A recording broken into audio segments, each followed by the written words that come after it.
নজিম বিসমিল্লাহির রহমানির রহিম। সম্মানিত সভাপতি, উপস্থিত আমাদের পরম শ্রদ্ধেয় শিক্ষাগুরু জনাব আব্দুল মতলিব স্যার, আমরা যাকে মহসন স্যার হিসেবে চিনি, এখানে উপস্থিত আছেন আমাদের এলাকার কৃতি সন্তান, দেশে বিদেশে যার অত্যন্ত সুপরিচিতি, মুক্তিযুদ্ধ বিষয়ক অনেক গ্রন্থ আছে, ইতিহাস গ্রন্থ আছে, যার লেখালেখিতে বেশ সমৃদ্ধজন জনাব আনোয়ার শাহজাহান। উপস্থিত আছেন গোলাপগঞ্জ জামিয়ার প্রিন্সিপাল জনাব জিন্নুর আহমদ চৌধুরী। উপস্থিত আমাদের ঢাকা দক্ষিণ ইউনিয়ন পরিষদের চেয়ারম্যান জনাব আব্দুর রহিম। উপস্থিত আছেন ফুলবাড়ি ইউনিয়ন পরিষদের সাবেক চেয়ারম্যান বন্ধুবর কামরুল হাসান শাহান, আমাদের মাদ্রাসার মাওলানা আব্দুল আজিজ সাহেব সহ আরও যে সকল ভাই এবং বন্ধুগণ আছেন, এলাকাবাসী আছেন, সবাইকে আমার সালাম এবং শুভেচ্ছা জানাচ্ছি। অত্যন্ত বেদনাদায়ক অবস্থায় আমি এখানে বক্তৃতা দিতে আসি নাই। আমি এসেছিলাম যেহেতু এই পরিবারটির সঙ্গে আমার অত্যন্ত ঘনিষ্ঠ সম্পর্ক। এই পরিবারের যিনি মিসবা ভাই, যে বড় ছেলে, সেই বড় ছেলের সঙ্গে আমার দীর্ঘদিনের সম্পর্ক এবং বিদেশ যাওয়ার পরেও সম্পর্কের মধ্যে কোনো ঘাটতি হয় নাই, বরং আরও বেশি হৃদ্যতা বেড়েছে। এই পরিবারের আরেক ছেলে জুবায়ের জাবেদ, তাদেরই মিসবা এবং অন্যান্যদের সহ তার আব্বার সকলের কথায় আমি আমার একটা প্রতিষ্ঠানে মিডিয়া গাইডে তাকে নিয়েছিলাম। সেখানে সে ফটো সাংবাদিক হিসাবে এতই পপুলার হয়েছিল সিলেট শহরে, পরবর্তীতে সে দৈনিক সংগ্রামের সিলেট অফিসের ফটোগ্রাফার হিসেবে প্রায় 3.5 বছর দায়িত্ব পালন করেছে। আরেক ছেলে এমাদ আহমদ, তার সঙ্গে আমার এমাদউদ্দিন, তার সঙ্গেও আমার বেশ সম্পর্ক, ঘনিষ্ঠতা। আমি সবচেয়ে বেশি যে খুশি হয়েছি যে আমাদের এলাকার অনেক মানুষ ইতিমধ্যে মারা গেছেন। আমরা যদি কয়েকজনের কথা বলি, কাঁচা চাচা মারা গেছেন, রোশন চাচা মারা গেছেন, জিলা চাচা মারা গেছেন, এরকম অনেক মানুষ মারা গেছেন আমাদের এলাকার। এই মানুষগুলোর মৃত্যুর পরে যদি কিছু এভাবে একটা করা যেত, আমরা শরিক থাকতাম। আর এলাকার যে তরুণ সমাজ, যে ইয়াং জেনারেশন যারা উঠছে, তারা অন্ততপক্ষে আমাদের এলাকায় কিভাবে আমরা চলাফেরা করতাম, কিভাবে আমরা আমাদের মুরব্বীদেরকে মানতাম, কিভাবে আমাদের ঢাকা দক্ষিণের একটা ঐতিহ্য ছিল, গোলাপগঞ্জের একটা ঐতিহ্য ছিল, সেগুলো তারা অন্ততপক্ষে অনুধাবন করে এই পথেই এগোতে পারত। আমরা যেমন বাড়ি থেকে বাজারে এক রাস্তা দিয়ে এলে ওই রাস্তা দিয়ে আর বাড়িতে যেতাম না, কারণ যদি কোনো মুরব্বী দেখে ফেলেন। মোহসেন স্যার আছেন, স্যারের কাছে আমরা সরাসরি লেখাপড়া করেছি। স্যারের মানে এখনও ব্যর্থ দূরের কথা, গোল্লা যেটা নিয়ে হাঁটতেন মাঝে মধ্যে, সেটার কথাও মনে পড়ে অনেকের সময়। এখনও আমি সালাম করতে সময় ওই চিত্র মনে পড়ে গেছে। তা আমরা এই ধারাটা যদি অব্যাহত রাখতে পারি। আজকে রফিক চাচা মারা গেছেন, একজন বর্ণাঢ্য কেরিয়ারের মানুষ। তার সম্পর্কে আপনারা জেনেছেন, উপজেলা প্রকৌশলী ছিলেন, এলজিডিতে কাজ করছেন, ইউনিয়ন পরিষদের সচিব ছিলেন, এবং সবচেয়ে বড় যে বিষয়টি ছিল, তিনি একজন গুণী মানুষ ছিলেন এবং শিক্ষার প্রতি খুবই দরদি ছিলেন, দিনের প্রতি দরদি ছিলেন।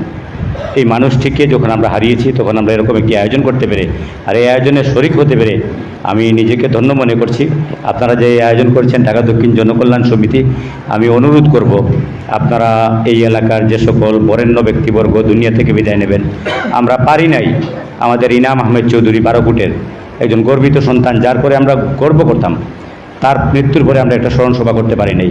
আমাদের নগরের আতাউর রহমান চাচা মারা গেছেন, বড় করে এরকম কোনো আয়োজন করতে পারি নাই। বাইরে যারা আমরা থাকি, আমাদের মুখ অনেক ছোটো হয়ে যায়। আমি অনেকে বিশেষ করে রহিম ভাই আছেন, আমি একটা ঘটনা বলি। ঢাকা দক্ষিণ ডিগ্রি কলেজে যখন সরকারিকরণের হওয়ার উপক্রম হয়েছিল, তখন আমি সিলেট থেকে ফোন করে সেলিম সাহেবকে বলছিলাম, মেম্বার সাহেবকে বলেছিলাম যে অন্তত কালকে পরশু মন্ত্রী আসবেন, আজকে একটা সুর তুলো ঢাকা দক্ষিণে, যে এই কলেজটাকে সরকারি করে। ওই 24 ঘন্টার মধ্যে তিনি আর রুয়েল ভাই মিলে এই মিটিংটা করেছিলেন। এভাবে অনেক কাজ আমাদের রহিম ভাইয়ের সব মানুষের সঙ্গে সম্পর্ক। যে কোনো দলের মানুষের ঘরে যেতে পারেন, যে কোনো দলের মানুষ তার কাছে এসে বসতে পারে। তিনি যদি এরকম একটা ইউনিটি গড়ে তুলেন ঢাকা দক্ষিণে, আমি অনুরোধ করব যে আপনার পাশে সব সময় আমাদেরকে এবং আমাদের সকল বন্ধুবান্ধবদেরকে পাবেন। এই কাজটি, ধারাটি অব্যাহত রাখবেন। আপনারা এগিয়ে যাচ্ছেন এলাকাকে নিয়ে, আমরা যেন আপনাকে সব সময়, আপনাদেরকে সব সময় সহযোগিতা করতে পারি। যারা আমাদের কাছ থেকে চলে গেছেন তাদেরকে স্মরণ করতে পারি। রফিক উদ্দিন চাচার সম্পর্কে দুটি কথা বলেই আমার বক্তব্য শেষ করব। রফিক চাচার তো অনেক ছেলে, আমার বন্ধু কামরুল হাসান শাহান সম্পর্কে বলতে হবে। শাহান একজন মানবিক মানুষ। আমার এক সহকর্মী মারা গেছে, নাজমুল হাসান। আমার একবার রক্তের প্রয়োজন পড়লো, যে তার ক্যান্সার, 29 বছর বয়সে, এখন রক্ত থেকে ব্যবস্থা করব। শাহান বারবার রক্ত দিয়েছে। আমি তাকে দেখলেই ওই কথাটা মনে পড়ে যায় আমার, আমি ঋণী হয়ে যাই তার কাছে, যে এরকম অনেক মানবিক কাজে সে জড়িত। সিলেট শহরে তার অনেক ভালো প্রোডাকশন আছে। তা আমি যখন রফিক চাচার এই মৃত্যু খবর পেলাম, অসুস্থতার খবর পেয়ে আমি ব্রেসিনে গেছি।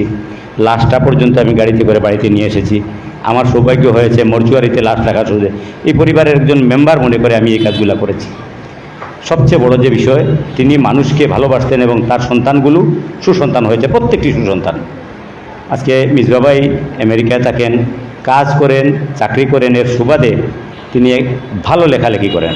তার লেখাগুলো পড়লে বুঝতে পারবেন যে তার জ্ঞানের ভাণ্ডার রফিক মিয়ার সুযোগ্য উত্তরসূরি মিসবাউদ্দিন আহমদ। জুবায়ের জাভেদ কথা আমি বলেছি, এমাদউদ্দিন সেই অবস্থায় ঢাকা দক্ষিণের মানুষের কল্যাণে তারা একটা সংগঠন করেছে, সেখানে তারা করছে। এই ধারা যদি অব্যাহত থাকে আমাদের প্রতিটি পরিবারে, আমাদের প্রতিটি গ্রামের মানুষের জন্য, প্রতিটি এলাকার জন্য, আমরা এলাকাকে নিয়ে যেভাবে গর্ব করেছি, আমরা আরও সামনের দিকে এগিয়ে যেতে পারবো। আমার বক্তব্য দীর্ঘায়িত করার জন্য আপনাদের কাছে দুঃখ প্রকাশ করছি। আল্লাহ আমাদের রফিক চাচাকে জান্নাতবাসী করুন এবং তার সকল নেক আমল, তার সন্তানদের সকল নেক আমল কবুল করে আল্লাহ তাকে জান্নাতের বাসিন্দা করুন। আরেকজন মানুষের কথা আমি বলি, কুটি, কারণ ওনার ভাতিজা অনেক কষ্ট করেছে, আমি তার জন্য দোয়া করি। আল্লাহ, জুবায়ের অনেক কষ্ট করেছে, এরকম অনেকেই কষ্ট করেছে। আমি সকলের জন্য দোয়া করি যেন আপনারা দোয়া করবেন, যারা রফিক চাচার এই দুঃসময়ে তার পাশে থেকে তাকে সহযোগিতা করেছেন, তার জন্য মায়া মমতা দেখেছেন, আল্লাহ যেন তাদেরকে উত্তম বদলা দেন। আমাকে এখানে কথা বলার সুযোগ দেওয়ার জন্য জাভেদকে, অনেক এলাকার জন্য অনেক কাজ করে, স্পেশালি জাভেদকে ধন্যবাদ। জাভেদ, তোমার এই কাজগুলো অন্ততপক্ষে অব্যাহত রেখো, এই আশাবাদ ব্যক্ত করে সবাইকে ধন্যবাদ জানিয়ে বক্তব্য শেষ করছি।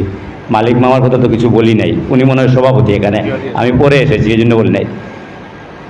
এই একটা মানুষ ডাক দিলে এলাকার সকল কাজে পাওয়া যায়। এখন হয়তো কিছু নিরুৎসাহী হয়ে গেছেন, এখন তার ছেলে আলী রেজা অনেক কিছু করছে। এভাবে আমাদের এলাকার যে মানুষগুলো কাজ করছে অন্ততপক্ষে তাদেরকে আপনারা সব সময় ডাকবেন, সম্মানিত করবেন, তাদের সুখে দুঃখে পাশে থাকবেন, এই আশাবাদ ব্যক্ত করে আমি আমার বক্তব্য শেষ করছি। আল্লাহ হাফিজ, আসসালামু আলাইকুম।